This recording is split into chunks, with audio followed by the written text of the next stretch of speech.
Hello friends, welcome back to my YouTube channel. आइए अब हम नावल का पार्ट नंबर 45 स्टार्ट करते हैं। अगर आपको ये वाली वीडियो पसंद आए प्लीज़ लाइक और शेयर ज़रूर कर दीजिएगा। बाहर क्यों खड़ी हो, अंदर आओ पुत्र। तुसी कौन हो और बच्चों के सिलसिले में क्या बात करनी थी आपको? वो दरवाज़ा खोले खामोशी से खड़ी सबका जायजा ले रही थी जब जाविया शाह की अफवाह पर चौंक पड़े थे और धीरे धीरे चलते हुए अंदर दाल होने के बाद उनके सामने जगह खड़ी हो गए थे। बैठ जाएं बेटा, खड़ी क्यों है आप? शायरा अफंदी ने इशारे से अपने सामने रखी हुई चेयर पर बैठने के लिए कहा था। वो सर हिलाते हुए अपना शोल्डर बैग उतारते हुए कुर्सी घसीट कर बैठ गए थे। सर, मेरा नाम आयशा मुराद है, मैं कनाडा से आई हूँ। वो बारी बारी इन सबको देखते हुए बोले, पहले आप लोग अपना तारुफ करवाएं ताकि मैं फर्दन फर्दन आप लोगों को आपके बेटों के करतूत बताऊं कि वो कनाडा में कौन कौन से गुल खिला कर आए हैं। वो सामने बैठे अपने बाप और चचा से भी बड़ी उम्रों के मर्दों की आंखों में आंखें डालकर बोल रहे थे। ओ हेलो, ये तुम किस टोन में बात कर रही हो कौन तुम और कौन से करतूतों की बात कर रही हो? राहम भड़क कर बोलता हुआ अपनी जगह से उठ खड़ा हुआ था। राहम, तुम खामोश रहो, इस बच्ची को बोलने दो जो ये कहना चाहती है। रेहान शाह हाथ उठाकर राहम को रोकते हुए बोले थे, जिस पर वाला पीछ कर वापस अपनी जगह पर जाकर बैठ गया था। आप बोलो बेटा। मैं रकीम का फादर हूँ, सैयद रेहान शाह, और ये मेरे साथ फहीम के फादर हैं फरहान दौरानी, और ये आदल के फादर हैं शहरियार अफंदी। जाविया को तो आप पहचान ही गई होंगी ना? रेहान शाह तफसील से सबका तारफ करवाते हुए बोले, ओके देन सर, सबसे पहले मैं मिस्टर जाविया शाह को उनके बेटे हालिम शाह के काले कारनामों के बारे में बताती हूँ, क्योंकि स्पेशली उन्हीं की असलियत बताने मैं कनाडा से यहाँ आई हूँ। मुस्तहकम लहजे में बोलती हुई आशा के बाप पर वहां पर बैठा हर शख्स अपनी जगह बेचैन हो गया था। रोशान और हाशम अलग अपनी अपनी जगह पर पहले बदलने लगे थे। ऐसा क्या किया है हालब ने पुत्र? आप साफ साफ बोलो, जाविया शाह ने उलझ कर आयशा से पूछा था। सर, आपके बेटे ने क्या किया है उसका सारा कच्चा चिट्ठा इस फाइल में मौजूद है, आप खुद देख लें। उसने अपने बैग से फाइल निकालकर उनके सामने टेबल पर रखे थे, जिस पर हालिब सफीन के नकानामे की कॉपी, सफीन की हॉस्पिटल रिपोर्ट और कोर्ट का मैरिज सर्टिफिकेट था। आशा के हाथ से फाइल लेकर जाविया शाह ने फाइल खोले, जिसके अंदर मौजूद पेपर्स देखकर उनकी आंखें हैरत से फट सी गई थी। उनने साकत आंखों से वो नकानामा और मैरिज सर्टिफिकेट देखा था। इस फाइल में एक मेडिकल रिपोर्ट भी थी, मगर जाविया शाह तो नकानामा देख कर ही हैरत से मुंजमद रह गए थे। उसके बाद वो फाइल शहरियार अफंदी और फिर फरमान साहब और आहर में रेहान शाह ने देखी थी। क्या आदल, फहीम और रकीमी इस नकाम में शामिल थे? रेहान शाह बोले थे, जिन्होंने अपने हाथ में आशा की दी हुई फाइल थाम रखी थी। हालांकि नकानामे में मौजूद इन तीनों के सिग्नेचर्स वो देख चुके थे। बिल्कुल, वो तीनों इस नकाम में शामिल थे। वो रेहान शाह से बोलती, जो कि उसकी बात सुनकर खामोशी से अपने हाथ में मौजूद फाइल रोशान को थमा चुके थे। रोशान के हाथ साथ साथ वो सब भी एक साथ इस फाइल पर झुकाए थे। इन सब भाइयों ने फर्दन फर्दन पूरी फाइल देख डाली थी और शशतर से रह गए थे। इस फाइल के सिवा भी आप सब लोगों को मैं हालिब शाह के कारनामे ज़बानी बता देती हूँ कि उसने ना सिर्फ जबरदस्ती मेरी बहन को बुरी तरह से मार पीट कर उसे डरा धमका कर उसे निकाह किया है, बल्कि उसका रेप करके यहाँ पाकिस्तान भाग आया है। बादशाह ने सबके सरों पर जैसे धमाका किया था। क्या बकवास कर रही हो तुम लड़की? तुम्हारी हिम्मत कैसे हुई मेरे भाई पर इतना रेक इल्जाम लगाने की? जुबान खींच लूंगा अगर मेरे भाई की मतलब ऐसी घटिया बातें की तो। हाशिम जोर से दागा उसकी तरफ बढ़ा था। एक्सक्यूज मी मिस्टर शाह, आपके भाई पर इल्जाम लगाने मैं इतनी दूर से यहाँ पर नहीं आई, बल्कि आपके भाई की असलियत आप सबको वाकिफ करवाने के लिए, जिससे आप लोग ना वाकिफ है। अपने भाई को आप फरीसा समझते हैं ना, लेकिन वो असल में एक शैतान है। वो हाशिम की दाद सुनकर जरा भी उससे मरगूब नहीं हुई थी, बल्कि बाएतमाद अंदाज में उसकी आंखों में देखकर तलही से बोलते, हम क्यों माने तुम्हारी बात? क्या सबूत है इस नकाह का तुम्हारे पास, इस फेक नकाहनामे के सिवा? फरहान ने भी गुस्से से कहा था। सबूत चाहिए तो जाकर पूछे अपने इन नाम नहाज शरीफ भाइयों से जिस नकाह में बतौर गवाहान मौजूद है। बुलाकर पूछे इन तीनों से कि मैं सच कह रही हूँ या झूठ। मजीद सबूत चाहिए तो ये पिक्स देखें। ये उसी दिन की पिक्स हैं जब आपका बेघोड़ा पाए हालिब शाह मेरी बहन की इज्जत को धचियां उड़ाकर मरने की हालत में छोड़कर यहाँ पर पाकिस्तान भाग आया था। ये पिक्स आपको दिखाने के लिए इतनी सजाद दजाकर पेश नहीं की गई है। ये मैं बतौर सबूत अपनी बहन के मुजरम के लिए उसी रात ली थी। वो अपने बैग से सफीन की पिक्स निकाल कर फरहान को देते हुए बोले थे।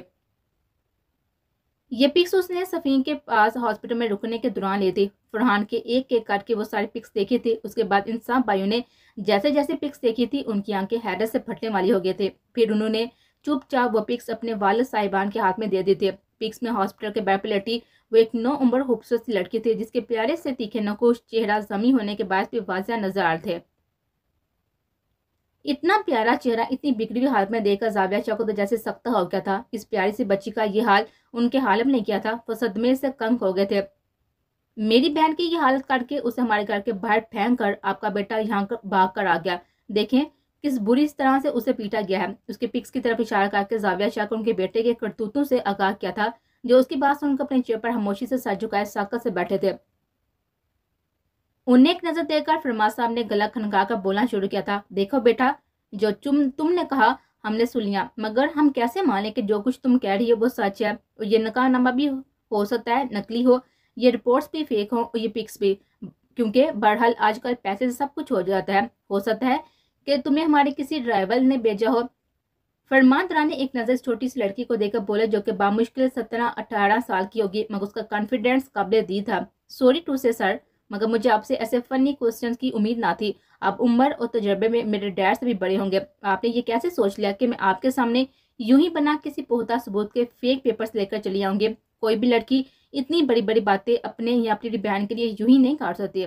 आप जिससे चाहें इन पेपर्स की तस्दीक करवा सकती हैं। उसकी बात सुनकर रेहान शाह समेत शहरियार अफंदी भी चौंक कर रह गए थे। वाकई वो लड़की ठीक कह रही थी। हालांकि समझ तो वो पहले ही चुके थे कि सामने बैठी लड़की का हड़फ हड़फ सच्चा था, क्योंकि इतनी उम्र उनने यूं ही चन्ने छीलते हुए नहीं गिनवाए थे। उनके तजर्बागार निगाहों ने बहुत पहले इस लड़की के एतमाद से उसकी बात की सदाकत को जान लिया था। लेकिन बरम भी आहर कोई चीज थी। वो इतनी आसानी से लड़की के सामने अपने बच्चे को गुनाहगार नहीं मान सकते थे। राहम, हादी को कॉल करके बुलाओ अर्जेंट। आशा की बात सुनकर रेहान शाह ने राहम से कहा, पर डैड क्यों? इस टूबी लड़की की बातों को आप लोग सीरियस क्यों ले रहे हैं? मेरा दिल कहता है अपना हालिब ऐसा कर ही नहीं सकता। ये लड़की जरूर हमें किसी ट्रैप में फंसाने के लिए सब बोल रही है। और ये पिक्स वाली लड़की, ये भी जरूर उसके इस साजिश में शामिल है। ये सब झूठ है। राहम तन कर बोला, राहम जितना कहा उतना करो, हादी को बुलाओ यहाँ। रेहान शाह गुस्से से बोलते और राहम सामने बैठी आयशा को गुस्से से घूरता हुआ हादी को कॉल करने लगा था। मेरा भाई डॉक्टर है, वो भी यहाँ आकर तुम्हारे झूठ का पर्दाफाश कर ही देगा, मगर उससे पहले तुम खुद बता दो कितने पैसे चाहिए तुम्हें। हाशिम जो कब से खामोश खड़ा हुआ था, अपने हाथ टेबल पर जमा कर झुका था और आशा की आंखों में देखकर फनकारते हुए कहा था, जिस पर आशा इस्तज़ाइया हंसती हंसते हुए उसकी आंखों में देते बोले, लगता है आपने ठीक से मेरा नाम नहीं सुना मिस्टर शाह। मेरा नाम आशा मुराद है। मैं मशहूर इंडस्ट्रियलिस्ट ज़ैद मुराद की बेटी और ज़हीर मुराद की भतीजी हूँ। मेरे बाप और चचा इंटरनेशनल बिजनेस टाइकून है और इतनी हसीयत रखते हैं कि आप समेत इस लाहौर शहर को खड़े खड़े खरीद सकें, इसलिए अपनी ऑफर अपने पास मार रखे। वो कुर्सी की पूछ से टेक लगाते हुए एक एक लफ्ज पर जोर देते हुए बोले थे। ज़ैद मुराद और ज़ुहैर मुराद का नाम सुनकर शहरियार अफंदी, फरहान तरहानी और रेहान शाह समेत हाशिम, फरान, रोशान, फहद और राम भी हैरान रह गए थे। ज़ैद मुराद और ज़ुहैर मुराद दोनों पाकिस्तान के इंडियन नस्ल पाकिस्तानी थे, जो कि सालों से कनाडा में मुकीम थे। दोनों भाई बिजनेस वर्ल्ड का जाना माना नाम थे। उनसे मिलने के लिए भी कई दिन पहले अपार्टमेंट लेनी पड़ती थी। खुद शाह इंडस्ट्रीज महीनों से इन लोगों के फालूसाब में थे। अब तो शक की कोई गुंजाइश ही नहीं बची थी। ये लड़की बहुत ही स्ट्रॉन्ग बैकग्राउंड रखती थी, जबकि आयशा बेनियाजी से सारे ऑफिस को देखकर सामने बैठे शहरियार साहब को देखने लगी थी, जो उसे आदि से मिलते हुए लगे थे। इसने लम्हों में आदि का दामाद ठीक करने की ठान ली थी। जब तक आप इन पेपर्स की तस्दीक करवाते हैं, लगे हाथ में आपको मिस्टर आदल अफंदी का भी कारनामा बता देती हूँ। मेरी छोटी बहन मेरोसा अभी मैट्रिक में पढ़ती है। कनाडा में एक दिन उन्होंने मेरी बहन की हेल्प की थी, जिसके बाद मिस्टर आदल मसलसल उनसे कांटेक्ट में रहने की कोशिश में है और उसको वरगलाने का काम कर रहे हैं। बिन बताए उनके स्कूल चले जाना, उसे जबरदस्ती पार्क ले जाना और तो और उन्होंने उसके साथ काल का सिलसिला भी शुरू कर दिया। वो अभी महज 17 साल की है, लेकिन आपके बेटे ना सिर्फ उसका माइंड पढ़ाई की तरफ से डिस्ट्रैक्ट कर रहे हैं, बल्कि उसके साथ श्वास जहन को भटका कर इश्क व आशिकी के सबब भी सिखा रहे हैं। मेरे पापा भी सफीन की तरह से बहुत ज्यादा दुखी हैं, इसलिए मैं इस बारे में उन्हें बताकर मजीद परेशान नहीं करना चाहती, मगर आप अपने बेटे को जितनी जल्दी हो सके समझा दें कि वो अपनी हरकतों से बाज आ जाए। आयशा शारिया फंदी को सब तफसील से बताया था। बेटे के कारनामा सुनकर इस छोटी सी लड़की के सामने उनका सर शर्मिंदगी से झुक गया था। आप फिक्र ना करें बेटा, आदि से मैं बात करता। वो धीमी आवाज में बोले थे और साथ ही उन्हें जिंदगी में पहली बार आदि पर बेताशा गुस्सा भी आया था। मुझे लगता है तुम्हारी बहनें पाकिस्तान से आई हैं, जिन्हें देखकर हमारे भाइयों के दिमाग चल गया, क्योंकि जो हरकतें उन्होंने टीन एज में नहीं की वो अब कर रहे हैं। इस बार फहद बढ़कर बोला था। उसकी आवाज सुनकर आशा ने गर्दन मोड़कर अपने दाएं साइड पर खड़े फहद को देखा था। फहीम जैसी गोरी शफाफ रंगत पर उस जैसी बड़ी बड़ी खैंची की भी आंखें। बस एक फर्क यह था कि आंखें बहुत ही संजीदा थी, जबकि फहीम की आंखों में हमा वक्त शरारत रक्स करते थे। ये सब तो मुझे नहीं पता, मगर आपका स्टाइल देखकर लगता है आप यकीनन उस बदतमीज फहीम के भाई हैं जो बाजारों में लड़कियों से मुंह मारी करता फिरता है, उस पर हाथ उठाता है और उन्हें धमकियां देता है। वाकई इंसान का दिमाग चल गया है, इसलिए यहाँ पर मुझसे कुछ कहने से पहले जाकर उसका इलाज करवाएं, उसे थोड़ी सी तमीज सिखाएं और यह भी सिखाएं कि लड़कियों से कैसे बात की जाती है, वरना मैं आपकी बार उसे वार्न नहीं करूंगी बल्कि अपने डैड से बोलकर अरेस्ट करवा दूंगी। वो बढ़ का बोलते हुए अपनी कुर्सी से उठ खड़ी हुई। उसके तेवर देखकर फरमान साहब समझ गए थे कि मामला गंभीर था और फहम ने फिर से कोई कारनामा अंजाम दिया था। बेटा आप बैठ जाओ प्लीज। फहद तुम जाकर बैठो उधर और कादर साहब को कॉल करके आज की मीटिंग कैंसिल करो। बेटा आप मुझे बताएं क्या किया है फाहिम ने। फरमान साहब फहद को खामोश करवाने के बाद आशा की तरफ मतवज्जो हो गए थे। साथ ही उन्होंने ठहरे हुए लहजे में उससे फहम के करतूतों के बारे में पूछा था। आका बेटा कनाडा में ना सिर्फ मुझसे बेहद बदतमीजी से पेश आ चुका है, बल्कि उसने मुझे वहीं एक रेस्टोरेंट में सबके सामने 2 बार थप्पड़ भी मारा है। और जानते हैं क्यों? मेरी ड्रेसिंग को देखे, जो कि सरासर मेरा पर्सनल मैटर है। बदतमीज अनमैनर्ड। वह तिलमिला कर बोली थी और नजरों के सामने एक बार फिर से फहीम का खूबसूरत चेहरा आ गया था। उसके बाद सुनकर फरमान साहब ठंडी सांस भरकर आ गए थे। मैं अपने बेटे की तरफ से आपसे माफी मांगता हूँ बेटा, फरमान साहब बोले थे, जिस पर फहद दोबारा बढ़कर बोल उठा था। डैड ये आप क्या कर रहे हैं? क्यों उस बदतमीज लड़की से माफी मांग रहे हैं? और तुम लड़की, तुम कुछ ज्यादा ही बोल रही हो। एक तो यहाँ आकर हमारे भाइयों पे इतने घटिया इल्जाम लगा रही हो, उसके साथ हमारे बड़ों के साथ बैठकर बदतमीजी भी कर रही हो। फहद को वो बदतमीज लड़की जहर लग रहे थे। आप लोग शायद अपने भाइयों को दूध का धुलावा समझ रहे हैं, वो हसरत से बोली। देखो तुम। फहद बोल ही रहा था कि फरमान साहब की तनवीर पुकार पर वो चुप हो गया था। तभी हादी ऑफिस में दाल हुआ था और अंदर दाल होते ही हादी ने हैरत से सामने बैठे जाविया शाह को देखा था, जो कि दोनों हाथों से सर को थामे खामोश बैठे थे। उनके साथ ही फरमान साहब, शहरियार साहब और रिहान शाह भी परेशान से बैठे थे, जबकि दाएं तरफ रोशान, राहम और फरहान भी कुछ डिस्टर्ब से बैठे थे। फहद और हाशिम भी वहीं पर दरवाजे की तरफ पीट किए हुए बैठे हुए थे। वो नासमझी से सबको देखता हुआ शहरियार साहब के साथ वाली चेयर पर बैठ गया था। तभी उसकी नजर अपने साथ वाली चेयर पर बैठी हुई आशा पर पड़ी, जिसे देखकर वो हैरान रह गया था। ये लड़की कौन थी? शक्ल से तो वो कोई स्कूल गोइंग स्टूडेंट ही लग रहे थे, मगर यहाँ डैड के ऑफिस में उसका क्या काम? हैरत से सोचता हुआ रेहान शाह की तरफ मतवज्जो हुआ। डैड, हैरियत, क्या हुआ? ऐसे क्यों बैठे हैं? तबीयत ठीक है आपकी? और आपने क्यों बुलाया था चाचू? वो बाप को देखकर फिक्रमंदी से बोलते हुए रेहान शाह से पूछने लगा था। ये मेडिकल रिपोर्ट्स देकर बताओ हादी, क्या ये रिपोर्ट्स ओरिजिनल है? जो कुछ इसमें लिखा है वो सच है या झूठ? शहरियार साहब ने हादी के हाथ में फाइल थमाते हुए बोले, जिसने एक बार फिर हैरान होते हुए फाइल हाथ में लेकर खोले थे और उसमें रखी हुई रिपोर्ट्स को पढ़ने लगा। और फिर थोड़ी देर बाद सर उठाते हुए उसने मेरे सामने बैठे बाप, दोनों चचाओं और फूफा को देखा था। जाविया शाह भी अब सर उठाकर उसको देखने लगे थे। चाचू, ये रिपोर्ट्स ओरिजिनल है और ये किसी सफीन नामी लड़की की मेडिकल रिपोर्ट्स हैं। इन रिपोर्ट्स के मुताबिक इस लड़की के साथ हॉस्पिटल पहुंचने से 4 घंटे पहले रेप हुआ। इसी शाह की वजह से इस लड़की का शदीद किस्म का नर्वस ब्रेकडाउन हुआ था। वो बराबर में बैठी आशा की वजह से झिझकता हुआ बोला, जो कि तमसहराना नजर से अपने सामने बैठे इन चारों बुजुर्गों के चेहरे देखने लगे थे, जबकि जाविया शाह उसकी बात सुनकर बिल्कुल डैश गए थे। बाकी सबको भी जैसे सांप सो गया था। आप बताएं सर, मेरी बहन के मुजरिम को आप अरेस्ट करवाएंगे या ये नए काम हमें करना पड़ेगा? वो जाविया शाह को देते हुए दोनों हाथ टेबल पर रखकर झुकती हुई बोले थे। हादी, जो कि सारी बात से अनजान था, वो भी आशा की बात सुनकर हैरत से उसको देखने लगा। मेरा दिल अभी मानने को तैयार नहीं है कि ये सब हालिब ने किया। और तुम किसके कहने पर कर रही हो ये सब? हाशिम दोबारा पढ़कर आशा से बोला था। हाशिम, कब से खामोश बैठे जाविया शाह की गर्जदार धार सुनकर हाशिम घबरा कर उनकी तरफ मुड़ा था, जो गुस्से से सूरज चिटा लिए हुए उसे बुरी तरह से घूर रहे थे। आंखें शिद्दत जब से लाल अंगारा हो रही थी। अपनी जिंदगी के 31 सालों में उसने जाविया शाह की ऐसी गर्जदार आवाज नहीं सुनी थी। हादी भी जाविया शाह को ऐसा जलाली मूड में देखकर दंग रह गया था। हालिब को काका का बुलाओ आज ही, 2 घंटे के अंदर वो मेरे सामने मौजूद होना चाहिए। वो हाशिम को शहादत की उंगली दिखाकर बोले। और आप बेटा, आप फिक्र मत करो, आपकी बहन का मुजरम बख्शा नहीं जाएगा। आप जाएं अपने वालिद साहब से कहें कि इत्मीनान रखे। मैं सबके सामने उनकी बेटी के मुजरम को उनके हवाले करूंगा, फिर उनका जो दिल चाहे वो सलूक कर उसके साथ। मैं हर तरह से उसके साथ तावन करूंगा।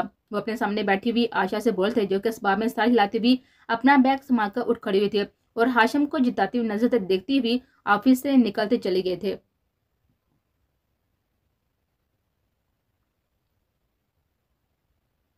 وہ ابھی صفین اور میروسا کو دودھ دے کر اب زہیر صاحب کے لیے دودھ روم میں لے کر بیڈ روم میں آئے تھے، جب بیڈ کی سائڈ ٹیبل پر پڑا ہوا ان کا فون بجنے لگا تھا۔ انجان نمبر تھا۔ انہوں نے کچھ سوچتے ہوئے دودھ کا گلاس سائڈ ٹیبل پر رکھا اور کال پک کر لی۔ ماما السلام علیکم، میں سنان۔ ان کے حالوں کیا تھی، دوسری طرف سے سنان کی بے چین آواز سنائی دی تھی۔ اتنے وقت بعد وہ بیٹے کی آواز سن کر فوراً کال ڈسکنیکٹ نہیں کر پائی تھی۔ آج بیٹے کے سامنے وہ شوہر کے حکم کو بلا گئے تھے۔ ماما پلیز کال مت روکیے گا۔ ماما آپ دادی بن گئی ہے۔ کل رات لائبہ نے بیٹے کو جنم دیا مگر وہ ٹھیک نہیں ہے۔ ماما لائبہ ٹھیک نہیں ہے، وہ سینوں سے گر گئی تھی رات۔ ایمرجنسی میں ڈاکٹر کو آپریشن کرنا پڑا مگر اس کی حالت ابھی بہت خراب ہے، وہ بہت تکلیف میں ہے۔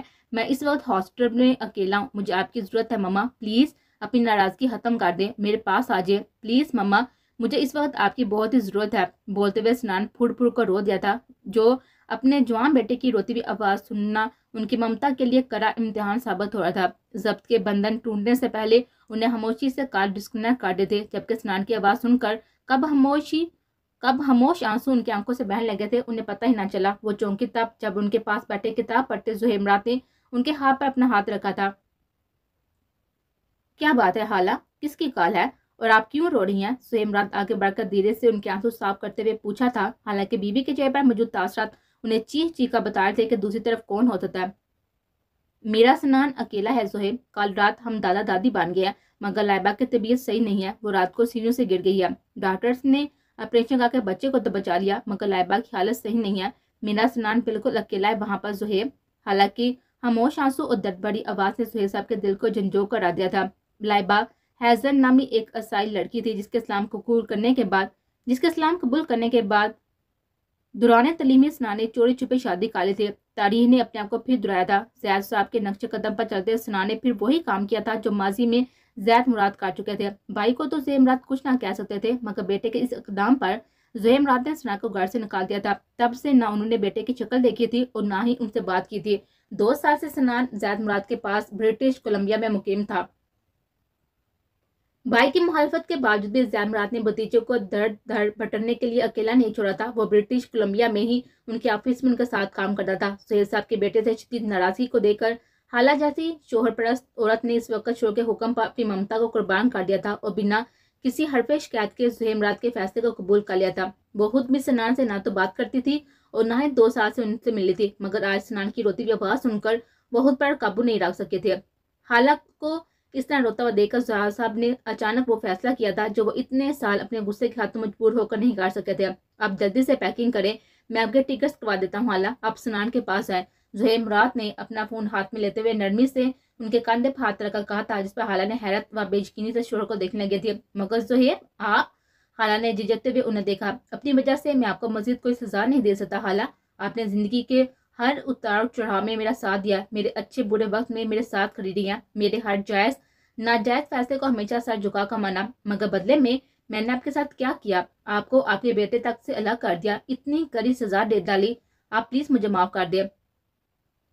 سنان کے پاس آئیں، وہ وہاں پر اکیلا ہے، اور ہاں ہمارے پوتے کو میرا بھی پیار دیجیے گا، زہیر مراد نے خالہ کو دیتے ہوئے مسکرا کر کہا تھا، جن کی آنکھوں سے خوشی کے آنسو بہہ تھے۔ مگر زہیر، میروسا صفین جہاں پر اکیلی ہیں، عائشہ اور سنم بھی نہیں ہے اور روحا بھی، صفین کی طبیعت بھی ابھی پوری طرح سے ٹھیک نہیں ہوئی۔ خالہ اپنی جگہ سے اٹھتے ہوئے صفین کے متعلق سوچ کر دوبارہ واپس بیٹھ گئی تھی اور فکر مندی سے زہیر صاحب کو دیکھنے لگے تھے۔